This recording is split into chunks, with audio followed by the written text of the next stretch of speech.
naputol agad. So ayun, kailangan natin ng salvation dahil hindi tayo perfect. Marami tayong makasalanan and in nature, tayo ay makasalanan. So kailangan natin ng salvation. Ang salvation ay si Jesus Christ, the Son of God.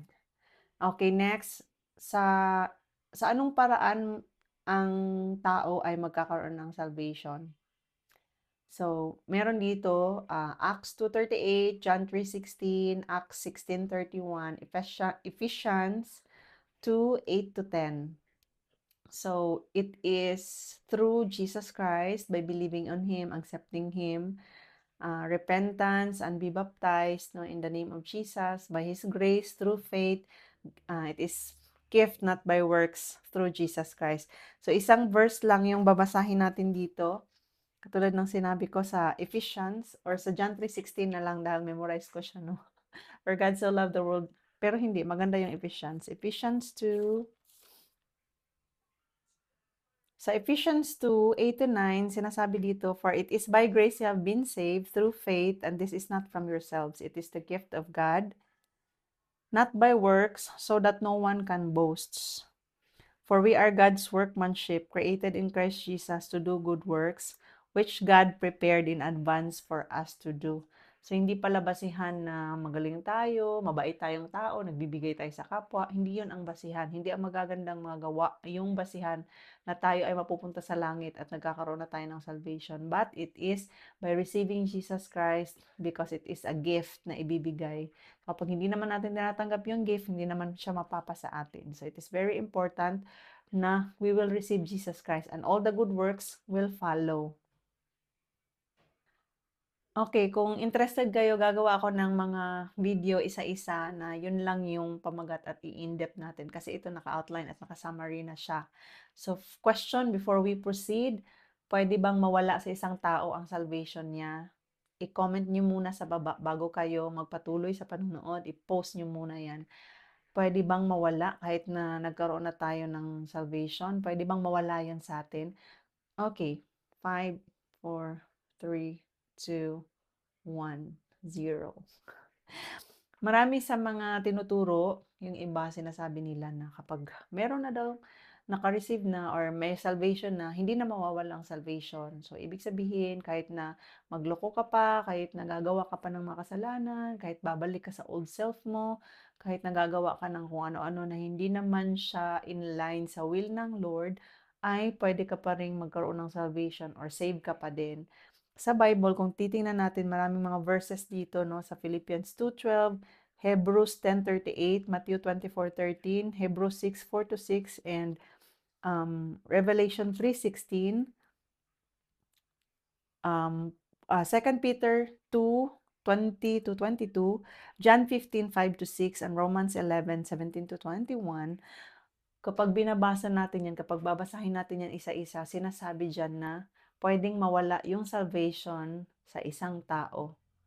Sa anong paraan? Kapagka meron tayong mga desisyon sa buhay na hindi na natin ipagpapatuloy yung pagse-serve natin kay Lord, pagbabasa ng Bible, pakikipag-relationship sa Kanya, kasi we are not actually, or considered as Gentiles, no? Yung mga Jew nga ay tinatanggal nga ng Lord. So, how much more tayo na parang kinaawaan lang tayo. So, hindi porket na-receive na natin si Jesus, merong isang verse diyan na nagsasabi na, "Work out your own salvation with fear and trembling."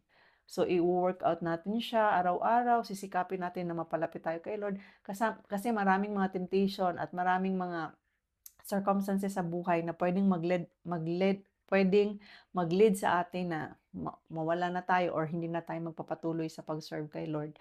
So, it's still a decision and it's a choice na magiging army ka ng Lord at magpapagamit ka kay Lord, magiging vessel ka kay Lord. Ang dami ng mga distractions.